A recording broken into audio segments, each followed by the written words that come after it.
Being a preteen or a teenager isn't always a walk in the park, but some after-school lessons have taught young women ways to make life better in the long run. That's the goal of Girls on the Run. The program in Berrien County culminated in last night's 5K. Maria Catanzarite reports.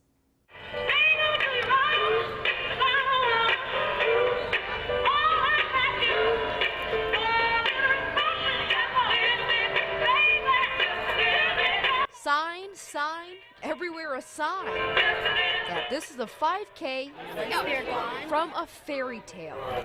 Young harriers getting their hair all happy before they run. And sporting tutus, yeah, they run in those.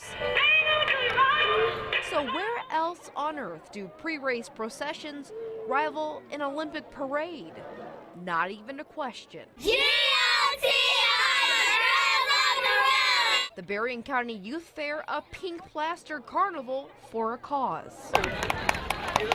Without this Girls on the Run program, An alum of the Berrien County arm, McKenna Smith. I just learned a lot of the basic essentials to having good positive body image and self-confidence.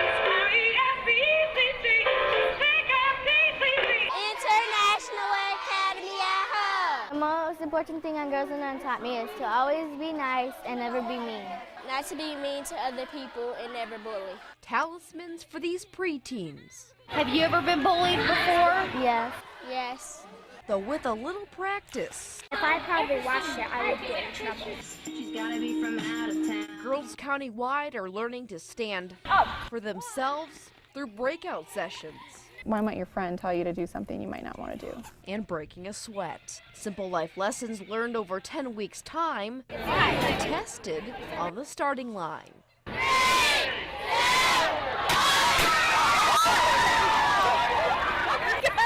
I don't think I could have missed them. Do you?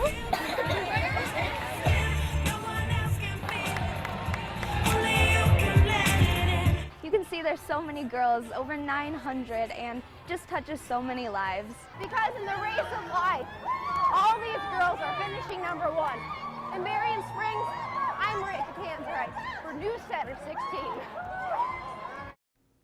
Hey, she ran it and she looked great. Girls on the Run had a great year in Berrien County. They had more than 900 young ladies join, shattering the number of sign-ups last year. We should also give a hand to all the volunteer coaches who spent a few hours each week with the students. And I know it was a personal passion of Maria Catanzarite. She is a runner and she knows how much that can help with children and was just so happy to be able to do that story. Great job. Freshman year, our first brush with the acerbic echoes in the hallway. Here come your colonials. The blinding beams, those Friday night lights.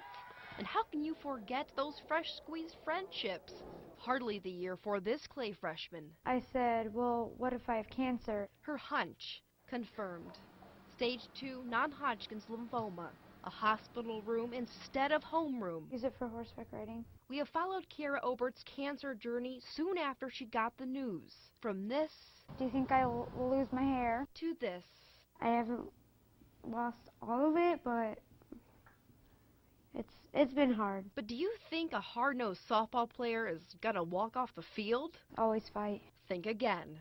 The normal is 2100, but that's 2400. The 15-year-old with above-average benevolence, the kind who collects cancer for the needy, now has above-average blood counts. Yeah. So why could that be? I was like, well, now I'm cancer-free. One more time. I'm cancer-free. Kiera Obert, a self-proclaimed cowgirl, lassoed that lymphoma, learning the news on a January day when her starved immune system captured a cold. The phone rang. And the doctor called and told my mom, and I was happy. I was really happy. Relieved also considering the bouts with doubt in the hospital. I just told my mom and my dad every time I see them, I was like, I just told them I love you, and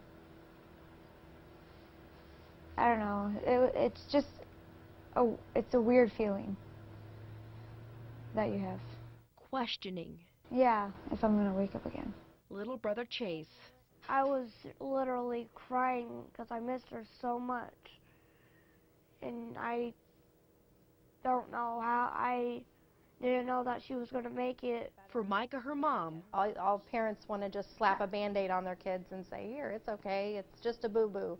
And this was something big that I had to have faith in the doctors that they were going to bring her through. through week-long chemo treatments, intermittent return trips, and the foreseen side effects. It is, yeah. Doctors and nurses did. It's coming in fast. It's a blessing from God to know that she's doing well. We prayed a lot, and we had a lot of faith in God. Faith in Kiera. From the beginning, I knew that she could fight it because she's really strong.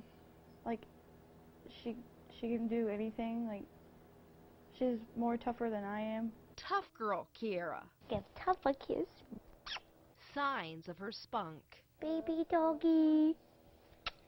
If you're just out plugging along. Her normal routine still a saddle in waiting. I'm like pumped to horseback riding is me. It's me. It just explains me. But how and why a healthy, active high schooler got cancer? Just never give up. A mystery. Kiera's turn. Dealt a hand she never saw coming. Skip, Mom. Kiera Obert played with patience. Your turn. Her turn to be a teen again. I'm really sad that I didn't experience my freshman year. But we're blessed to have a chance to cherish the quiet moments, the funny moments with her. Pretty hair. If you pick the brain of a guitarist, you'll hear names like Fender and Gibson. Well, the name rounding out that trio and the sound of the Notre Dame Marching Band is a Gurman. That is the electric bass guitar, the glossy green and blue, a brand new relative to the Fighting Irish Band family this season. And grad student Nicole Mariani is the first bassist ever to get her hands on it. I've gotten so many people that have come up to me and just like, wow, Nicole, that's a really cool bass. Where'd you get it? And I'm like, from Perry Gurman in Elkhart. It's just something that somebody can stop in and, see. The luthier in his lair.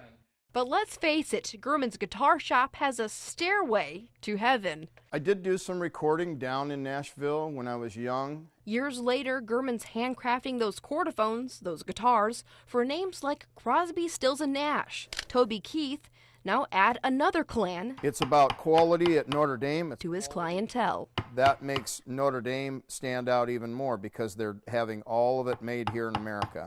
But something else boosts the Notre Dame bass above the rest. They could play that guitar in any weather out there. How so?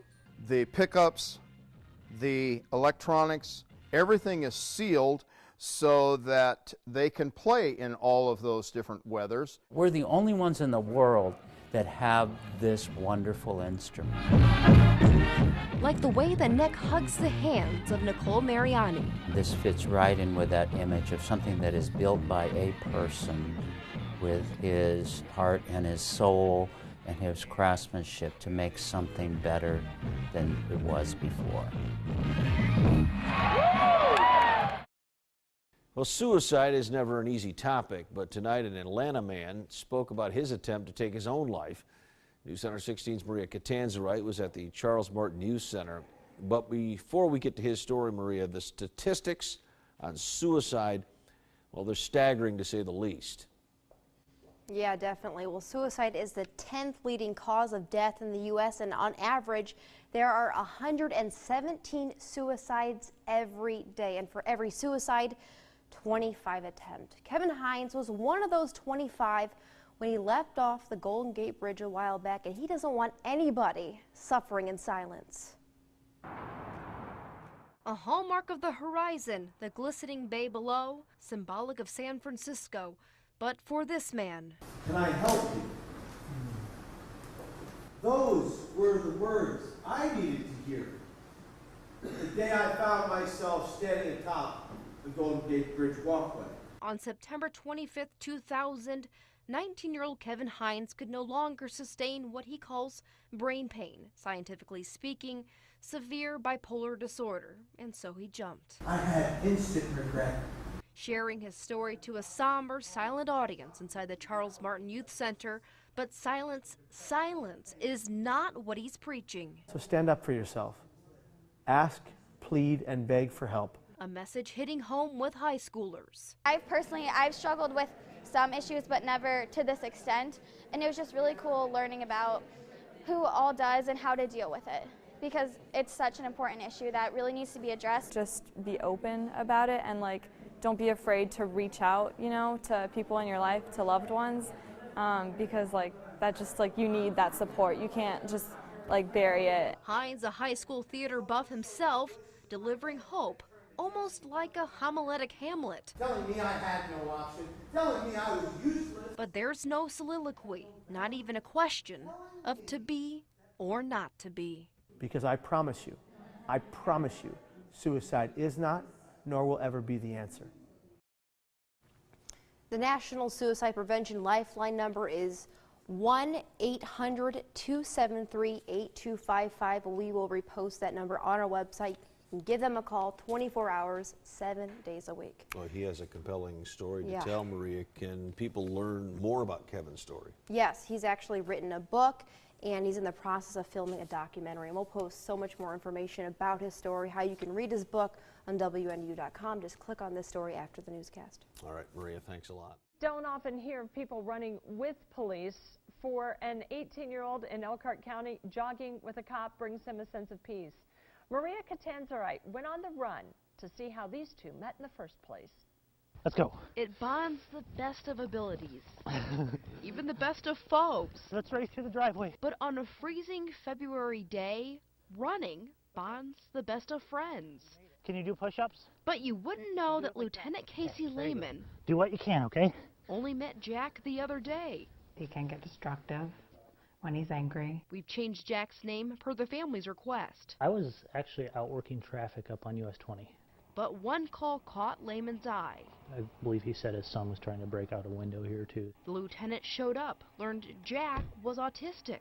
So I decided let's do something to get rid of that energy. One idea, My suggestion was see if he wanted to go run with me. and Jack ran with it. They went through the snow. All right, we need to stomp our shoes off before we go inside, okay? Came home not only calm, They've just kind of made a little friendship. instead of dialing 911, Good job. All right. He reached out to us to see if he could come visit again, so we really appreciate that effort. Up and do another run, okay? Lieutenant Lehman and Jack laced up again, a brotherhood 2 days in the making. Being autistic and being different, people don't always treat him kind or don't always pay him a lot of attention. When you say go this time, Adding on more mileage Thursday, I think he feels special for it. gotta finish up to the sign, then we'll walk home. hard to tell who wins, the athlete of an officer or the sidekick with the arresting laugh. Hey, station wagon. A siren of peace, runner's high, Maybe, yeah. Thank you. Very nice. Did you see the front yet? or simply the sound of an 18-year-old who feels like he's found his stride. Turn signal's on. Maria Catanzarite, 16 Morning News. What an amazing story. Now, Jack's mom says her son and Lieutenant Lehman plan on getting together again.